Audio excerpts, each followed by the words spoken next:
What are the most important tools and resources that librarians use in supporting academic research? We're using a lot of databases and discovery tools, and some of them are free and some of them are not. We're also using a lot of reference management tools. And so that can be really challenging, especially for librarians, because we're providing citations to our researchers.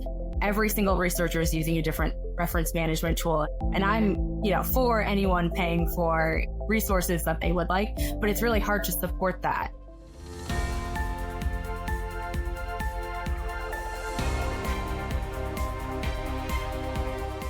Welcome to Insights XChange, the crossroads of ideas and academia. I'm your host, Nikesh Gosalia.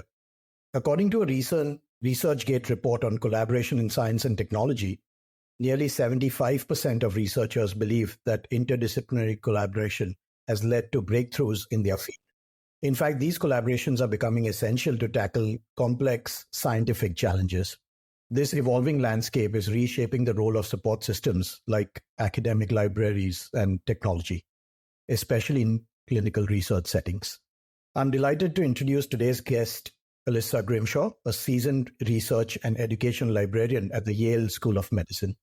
With deep expertise in clinical research support and a passion for fostering meaningful collaborations, Alyssa has been instrumental in advancing the role of libraries in academic and clinical settings. She brings a wealth of knowledge on how librarians can facilitate impactful research, drive innovation, and enhance communication among researchers. Her unique insights into the evolving landscape of research and publishing makes her the perfect guest for today's conversation. Welcome, Alyssa. Thank you so much for having me on. Okay, let's get started. So, from your experience, what are some key factors that make a research collaboration successful? Yeah, so I think most importantly is clear communication, especially when people working together have different goals, different reporting line structures. Establishing open lines of communication among team members from the start is really critical. It's also really important to define the roles and responsibilities when entering a project with each other, ensuring all participants understand their specific contributions and responsibilities within a project definitely helps make this transition between different project milestones really a lot smoother. And it's also important that you share goals, right? So making sure that everyone's on board with the structure and all of that great information. Mutual respect is also key. So understanding what the other person brings to the table with their expertise and how that will impact the project. And then a supportive infrastructure. I know where I work, one of the hardest challenges is there's everyone that wants to collaborate, but everyone has all these competing goals and projects and everything else. And then finding people to work together, even amongst one institution, can be really difficult because everyone's so siloed. And so you may really want to work with another researcher, but it can be difficult to connect. And that's just in one institution. So when you're thinking about multi-institutional collaboration too, that is even a bigger problem, which is, I'm going to make a key in for librarians here. Librarians talk to a lot of different people. So we can see patterns between our researchers pretty frequently and even our clinicians. And then we can connect them with other clinicians doing work that can be really supportive in helping them push their project forward. And also collaborating to learn different things about the project. So you're not going in from zero. You can have someone that's already gone through all of the tried and true problems and challenges, and you can have that conversation early, which can be really nice. Thank you. Thank you for sharing that, Alyssa. And talking about challenges, from your perspective, how do you approach the challenges that might arise due to the interdisciplinary collaborations? Yeah. So again, I think communication here is really key. Communicating and addressing differences, whether that's in terminology, expectations, or methodologies early on, is really important just to make sure everyone's on the same page. I also think it's really important to be adaptable, being open to the evolving project goals. You might start with one goal and realize, oh, this was really great, but there's something different or bigger or more impactful here that we want to do. So just being able to change and pivot, and then creating common ground by sharing priorities and research questions that align across multiple disciplines. So I really love when I can take a project that is of interest to my researchers and then put a librarian spin on it and then present it at my conference too. Then, we're putting a lot more effort in looking at things in different scopes, which can be really helpful. Thank you. Thank you for sharing that. And maybe I should have asked this before, Alyssa, but clearly seeing that how passionate you are about what you do, what's the background in terms of your journey? How did you go on to take on this role? Yeah, what was kind of, if you could share that, it'll benefit the listeners quite a bit. Yeah, so I actually wanted to be an archivist or a curator when I first started in school. But when I graduated from undergrad, the state had a spending freeze, so there was no positions open. And so I actually applied just randomly to a medical library as their weekend person. I really fell in love because the data is so much better indexed than a lot of the other disciplines, which, you have to get used to every discipline. And I do a lot of questions that overlap with, psych or history or divinity. There's all scope of research happening. But yeah, so I just fell in love. And then, one thing led to another, and one position led to another position in a hospital. And then I transitioned to academic medical research, on the clinical side though. So fascinating. Thank you for sharing that. Talking about the role of librarians, how do you see that particular role evolving in facilitating research collaborations, especially in a clinical setting?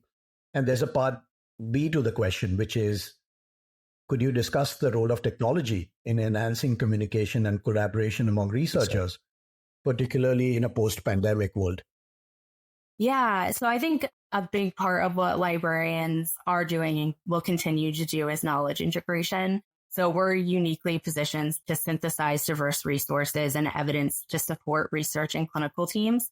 And so we're helping some institutions. I mean, I can't talk for all institutions, but we negotiate the contracts to ensure that our clinicians and our researchers have access to the materials they need to make the medical decision. So it's really important that as part of our role in librarianship is that we're staying ahead of the technology and understanding the new stuff that's out there and looking in the future to see what research tools our clinicians and researchers need, and clinical tools, obviously point of care. So I think that is really, really important part of our role, but it really depends on, and even in medical librarianship, it's so different and it depends on the position. So I know I do a lot of systematic reviews and part of my job, and then I do a lot of clinical work in the other part. I think it's a lot of knowing your population and what information that they need and they use. So with my systematic review teams, obviously we need more databases that have the most information that's really up to date. And we're thinking about automated tools that can help with the process and to make this easier, because there's such a burden on systematic review research and the work that's being done. They're being published so much more frequently. So, everyone's trying to get them done faster and faster. And we're not there yet. I'm hopeful that we will be. But I think that librarians are really good at knowing what technology is out there and helping our researchers connect the technology to be able to do their work a little faster. And I also think that on the other side, the clinician side, it's a lot of point of care tools, and especially in America, our patients are becoming significantly more complex. So it's not as easy as the patient with diabetes, what drug do they get? Because this patient with diabetes most likely has 15 other comorbidities, and the doctors are trying to manage all of those, and those can be really difficult. So it's also that knowledge integration, making sure they have the appropriate point of care tools, helping them, with things about drug interactions is also really important in the clinical setting. But a lot of what work we're doing in the clinical setting is with evidence-based research and helping the health system with quality improvement projects and coming up with guidelines and things like that. So all of that is really important. So there's a lot of research in the basic clinical reference questions, but it's just a lot more than what I think people would anticipate when they hear about what a medical librarian does.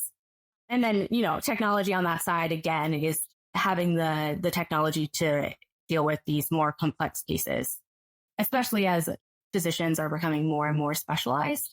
So it's really important. And no conversation these days is complete without talking about AI, Alyssa. So in your personal opinion, and from whatever you've been talking to a lot of folks internally, externally, the community as such. What is your personal opinion on the role of AI? I mean, I know that, there are people who have a very balanced opinion, but there are people also on the extremes. Yeah, so I'm very pro AI. And I think I'm probably on the side, everyone should run their paper through AI before submitting it. Let's improve the language and make it more inclusive and easy to read. And wouldn't it be great if we could just throw every science paper up and create a consumer version of that paper so that our research is more obtainable by everyone and open? But, long-term goals. I think in terms of AI, I think that we may see a shift from really big large language models to more curated large language models. So instead of having everything in the world, having, still a ridiculous amount of information, but it focused on having it high curated evidence-based medicine that can be trusted. And then that would be what would be used, especially in medicine. But I think that, we need AI. It's going to make everyone's life easier. We can do a lot more research by having the technology being used to make some of the more not as high level parts of the process automated. I mean, definitely don't run your paper through and trust it. You have to read through it and make sure all the adjustments are perfect. But I think we should be really optimizing AI rather than steering away from it. Absolutely. Yeah. No, I agree with you. My personal opinion's the same as well, Alyssa. I think a lot of times all of us struggle with that starting point, and it just helps you to essentially get started. And there are so many other positive use cases that we could apply. Obviously, we have to balance that with, we can't go on the other extreme as well, like you correctly said, just use it and follow it without any checks. But yeah, I'm pro AI as well. But yeah, I thought I'll just quickly get your thoughts on that. Moving on, talking a little bit about inclusive research teams. So can you talk a little bit about the impact of inclusive research teams on the quality and innovation of research outcomes? Yeah, so I think my favorite systematic reviews are those that include a patient. I think it is so important to get that perspective of a diverse population when you're developing your research team, because the goals of the patients aren't necessarily the same goals of the clinicians and the researchers on the projects. And those diverse perspectives can be anyone of varied backgrounds that can identify novel research questions and add to it, and methods rather than keeping it so tightly focused. I think that it improves inclusivity and drives creativity. So I know I ask the most random questions on my team. My background is I have a master's of library science and a master's of public health and a master's of business administration. So I have all these random thoughts every time I'm on a team, and they're like, oh, that was not where we were going, but this could be great to add, or it also helps with the peer review process. So if you have a very diverse research team, once you get to peer review, you've probably heard everyone's comments, and there's always something, but it's really good for making sure that you're really bringing the best product forward. I also think it just improves outcomes because you're thinking of more outcomes, and they're also more patient focused a lot of times when you have a patient on the team. And so that can be helpful. And it also makes the research more applicable to a broad audience. So it enhances both the quality and relevance of the eventual product put out. Got it. I know we briefly spoke about it, but with the rise of digital tools, platforms, more automation coming in, more technology, how do you think the landscape will change in the next 5 to 10 years? Yeah, so I think my biggest hope is that email is mostly automated. I will say librarians get a lot of emails from a lot of different people, and it would be so helpful for AI to generate most of that. And I'm just going through and checking it and sending it out. I think that will really help with communication. But I could see that we have a greater reliance on AI tools, whether it's from doing email to generating the protocol information with all of that rich knowledge that's very important between projects. But it's frequently a lot of information that is the same around projects. So a lot of that information, it would really help if we had one standardized way, mostly standardized, I should say. We always want to be able to adjust as needed. Also, I'm hopeful that there'll be more growth in open access and data sharing. I mean, with the new NIH data sharing policy, we're very hopeful, obviously, that that's going to happen. And it will have to if people want to continue to be funded, which is nice. But I would love to see more open access and a shift in how things are being funded. So libraries are really strapped for financials. Like everything always increases and our budgets are not increasing at the same rate that everything else is. So it would just be really helpful if we really thought about the publishing process and, what is the best process for this and how to make it more sustainable and reduce costs while keeping the quality of the products the same. And I also think that we'll see more collaborative tools. So I'm very excited about the potential of AI and project management tools. So I'm hopeful and I'm hoping sooner than 5 years, but definitely in 5 years. A lot of people fear that libraries will go away as technology continues to grow. And they've been saying this since way before I was a librarian, probably before I was alive. But I do not fear anything like that. I think librarians are very dynamic and we consistently change and upskill with the technology. So I foresee that libraries and librarians will still be extremely helpful and impactful to both research, clinical work, and just the general public in 5 to 10 years. Absolutely. Yeah. And just again, if you have any quick thoughts on this, or we can even move on to the next question, Alyssa, but do you think preprints, will have a role to play? I know that talking to a lot of folks, there've been a very good intent in growing those, in building those. Obviously, some of them are quite well funded as well, but not necessarily in terms of the real impact have we seen where it should be. It's not to say that, things can't change, but just any quick thoughts on the role of preprints, and do you think, it might play an important role? Yeah, so I think preprints will definitely also continue to grow. I think that is a great opportunity to get your research out there, obviously faster, but to make it more open. I think that in terms of preprints, we will potentially maybe see a slight shift in model. I mean, I know I would love to see where people publish on a preprint and then the journals go to preprints to kind of harvest the articles that they think are the best. And then those would go through peer review and edited processes. And then there would be a finalized version that you would see on the journal's website. So I could see that as a great way to make it more equitable in what papers are being selected. So it's not that you need the funding of the article processing charge, or you need the background information to be able to get pulled in from the high journals with these, it's often the bigger names that get those papers. So I think that if we publish the literature first and then pull from it, we may see a more robust population of people publishing, which would be really, really exciting. Got it. If you could give one piece of advice to early career researchers about collaboration, what would that be? Yeah. Start with clear expectations, right? And realistic timelines is the other thing. So communicating goals or responsibilities early on to avoid any misunderstandings later is so important.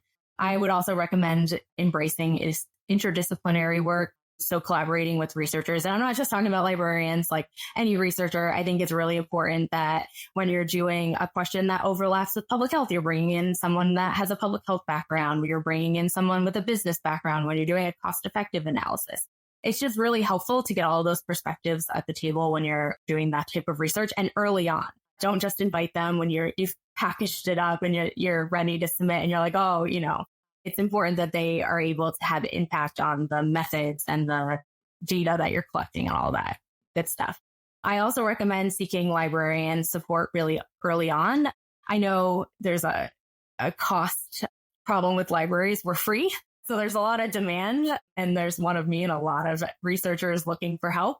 So by emailing me really early on in the process, we're able to collaborate and we get on the schedule, and it's not like everything's a tight deadline. Nobody's stressed, can also be really helpful.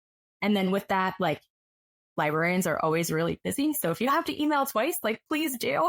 Don't just think, oh, they ignored me, that's it. Sometimes, that second email will just bring it to the top of my list and I'll respond a little faster. Because I know librarians everywhere are just super, super busy, which can be a struggle. Absolutely. What are some best practices for industry professionals to engage effectively with librarians and leverage their expertise? I know you've spoken about a couple of points, Alyssa, but is there something else that comes to your mind?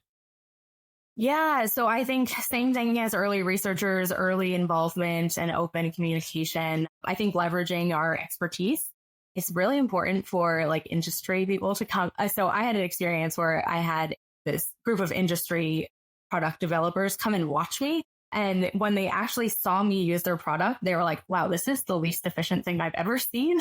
So they went and made a whole bunch of changes to their product to make it easier for the user, because how they were expecting we were using it was very different from how we were using it. Just like having that feedback loop where you're putting out a product and then you're actually going and checking to see how it's working and how the team is using it is also really important. So that way we can address pain points. Like also just like talking to us, because we always have a huge list of things that we want and that would be improved, or like things that we see that our researchers are asking for pretty frequently. And we're seeing a gap in the industry. So definitely open lines of communication is always really important.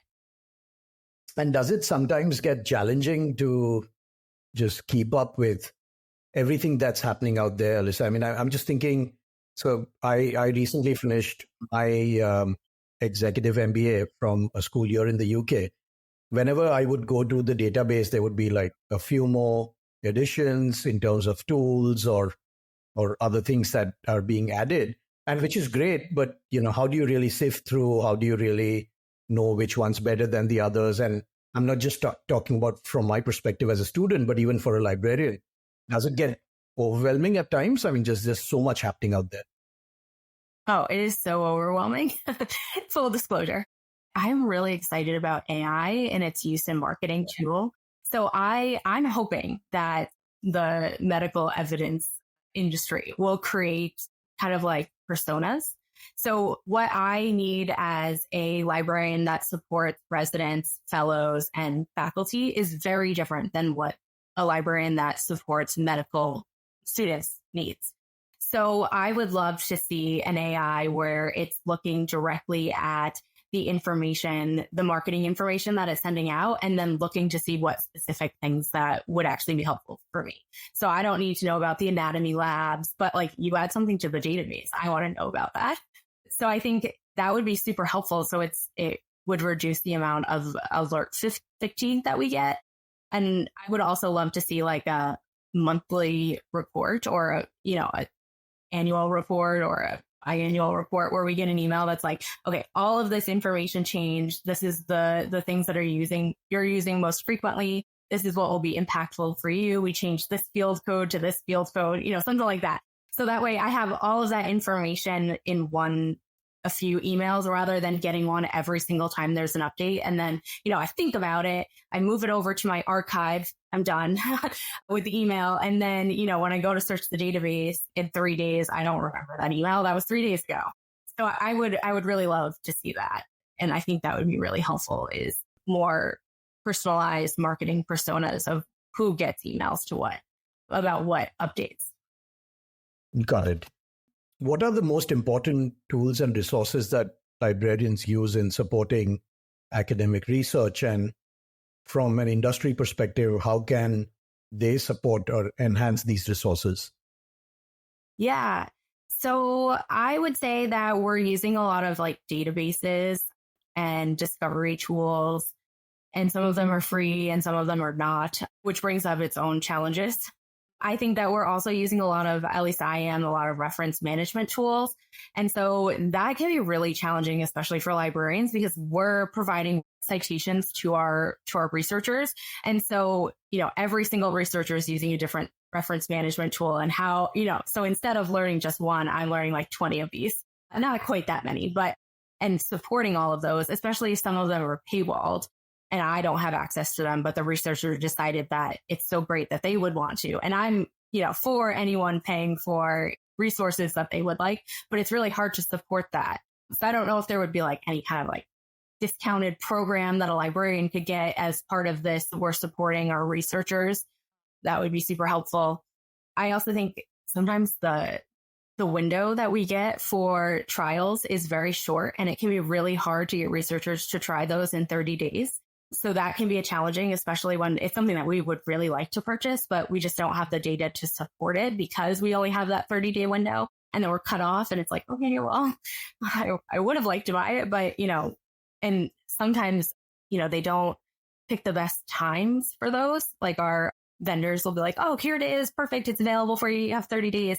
But it's like, okay, well, you picked summer between June and July. And that is when everybody's moving, starting in before med school starts. So, I mean, not that it's a lull, but it's a little bit. So, and especially people leaving aren't going to learn new tools right before they go. So that can be really challenging, especially, and it's really great if we would get them like in July, because July we go and do all of our orientations and it would be easy to demo things like that and ask for feedback. So yeah, that's another challenge that we have, but reference management tools are really important to us. And then we're using a lot of at least I am, automation tools and systematic reviews. And those are really challenging because a lot of them are open access. So I had one tool that I put all of my eggs in that basket and then it stopped working. It wasn't their fault. There was a problem with the data set that's behind their tool, but it's still not working. And I'm a month out and now I'm starting to get a little panicked. I'm doing all this research on other tools that do the same thing and nothing fits it perfectly and makes my life as easy. So yeah, and I feel like there's always this constant change from one tool to the next. Yeah, I would just like to see long-term plans when something's introduced of how it's sustainable and how it's going to continue to be used. Because now I have this fear of putting all my research eggs in one basket and I develop all my workflows around something and then it's not as usable as it was. That's a very valid point, and that's fantastic feedback to anyone listening, especially working with a lot of librarians. From a future perspective, I know you briefly spoke about it, but what do you see as the future of academic library services in the context of evolving research and publishing landscape? I think that we're going to continue to support open science and the open science movement. And that will, I think, include more data sharing and curation information in addition to, publishing and everything else.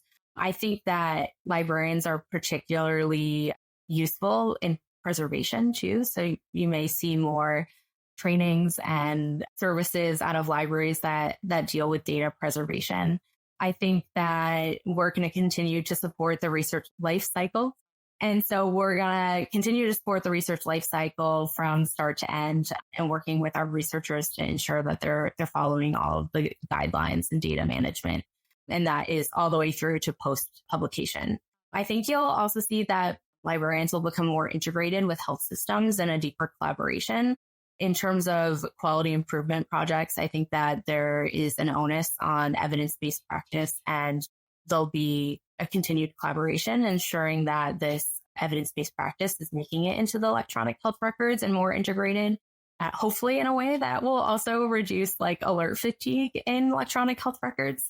And I think that there'll be more customization and personalization depending on the library that you work in. So you'll see more high-level research information, and we're already getting requests on how to use AI within the library and with our library resources. So I can see that as something that will continue to grow and develop. But I think our positions are going to get a bit more dynamic and maybe a bit more specialized. So you won't see as many general reference librarians. They'll be more embedded in departments or teams. I agree. It's been such a great conversation with Alyssa Grimshaw today. We explored the vital role librarians play in fostering research collaborations, especially in clinical settings, and also spoke about how digital tools are shaping the future of academic libraries. A big thank you to Alyssa for sharing her perspective. Thank you so much for having me. In our next episode, we'll explore even more exciting trends in academic research and publishing. Stay tuned for what's next. And as always, thanks for listening to Insights XChange. Until next time, keep pushing the boundaries of knowledge.